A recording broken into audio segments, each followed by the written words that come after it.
तर ठाकरे गटाचे विजयी उमेदवार मिलिंद नार्वेकर या ठिकाणी आपल्याला पाहायला मिळतात। शिवसेनेचे सगळे आमदार पदाधिकारी खासदार देखील आपल्याला या ठिकाणी विजयाचा जल्लोष करताना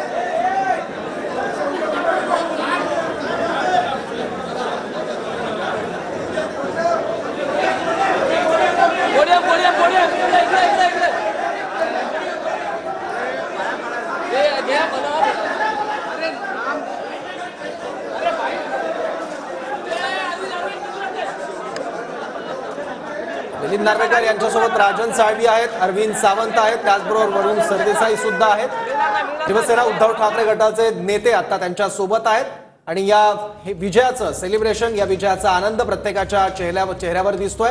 गुलालाची उधळण देखील करण्यात आलेली आहे, गुलाल लावण्यात आलाय विजयाचा मिलिंद नार्वेकरांना। तर भाजपचे उमेदवार सदाभाऊ खोत आपल्याला या ठिकाणी पाहायला मिळतात। सदाभाऊ खोत हे सुद्धा दुसऱ्या पसंतीच्या मतांमध्ये 26 मतं घेत या ठिकाणी विजयी झालेले आहेत। सदाभाऊ खोत, मिलिंद नार्वेकर यांनी एकमेकांचं अभिनंदन या ठिकाणी केलेलं आहे आणि आता इथे विधान भवनाच्या परिसरातील छत्रपती शिवाजी महाराजांना अभिवादन करताना मिलिंद नार्वेकर छत्रपती शिवराय यांच्या प्रतिमेला अभिवादन करतायत, त्यापुढे नतमस्तक होत आहेत। या विजयानंतर मिलिंद नार्वेकर पहिल्यांदाच कुठलं घटनात्मक पद आता ते भूषवतील। उद्धव ठाकरे यांचे जवळचे मित्र, त्याचबरोबर शिवसेनेतलं एक मातब्बर चेहरा, एक व्यक्तिमत्व म्हणून मिलिंद नार्वेकर यांची कायम ओळख आहे, पण आता घटनात्मक पद ते भूषवतील आणि आता मिलिंद नार्वेकर यांच्या नावापुढे आमदार लागेल। एक नवा प्रवास मिलिंद नार्वेकरांचा मानावा लागेल या विजयानंतर। मिलिंद नार्वेकर यांचे सर्वपक्षीय संबंध सुद्धा तितके चांगले आहेत आणि स्वतःच्या पक्षामध्ये सुद्धा त्यांचं फार महत्त्वाचं मोलाचं स्थान आहे। त्यांच्यासोबत शिवसेनेचे प्रमुख नेते सुद्धा आता उपस्थित आहेत। अनिल देसाई आहेत, राजन साळवी आहेत। तर मिलिंद नार्वेकर यांचा विधान परिषद निवडणुकीमध्ये विजय झालेला आहे। प्रज्ञा सातव यांची दुसऱ्या पसंतीची मतं ही मिलिंद नार्वेकर यांना मिळाली आहेत आणि 24 मतं घेत ते विधान परिषदेवर विजयी झाले।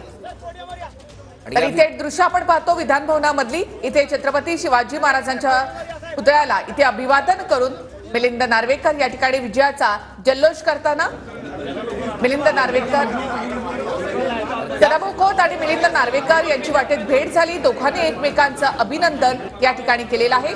सदाभाऊ खोत सुद्धा विधान परिषदेवर निवडून आले, दुसऱ्या पसंतीची 26 मतं घेत या ठिकाणी सदाभाऊ खोत विजयी झाले आहेत। गोपीचंद पडळकर आता सदाभाऊ खोत यांच्या सोबत आणि वाटेत मिलिंद नार्वेकर यांची भेट झाल्यावर दोघांनी एकमेकांचं अभिनंदन केलेलं आहे।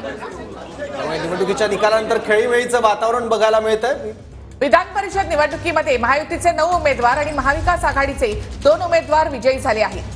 ठाकरे गटाचे मिलिंद नार्वेकर हे विजयी झालेले आहेत एकूण 24 मतांनी, तर शेकापच्या जयंत पाटलांचा विधान परिषद निवडणुकीत पराभव झालेला आहे। राष्ट्रवादी काँग्रेस शरद पवार गटाचे ते पुरस्कृत उमेदवार होते, पण त्यांना केवळ 12 मतं मिळालेली आहेत आणि त्यांचा पराभव झाला आहे। त्या विधान परिषद निवडणुकीमध्ये महायुतीचे सर्व 9 उमेदवार विजयी झाले। तरी थेट दृश्य आपण पाहतो विधान भवनाच्या पायऱ्यांवर, इथे मिलिंद नार्वेकर यांचं अभिनंदन करताना शिवसेनेचे आमदार, खासदार आणि त्याचबरोबर त्यांचे इतर कार्यकर्ते, समर्थक या ठिकाणी आपल्याला पाहायला मिळतात। विजयानंतरचं फोटो सेशन आता हे सगळे नेते करतात। अरविंद सावंत आहेत, वरुण सरदेसाई आहेत। मिलिंद नार्वेकर यांच्यासाठी उद्धव ठाकरे यांनी स्वतः बिल्डिंग या ठिकाणी लावलेली होती आणि या विजयानंतर मिलिंद नार्वेकर उद्धव ठाकरे यांची भेट घेण्यासाठी मातोश्रीवर जातील। 24 मतांनी मिलिंद नार्वेकर हे विजयी झालेले आहेत।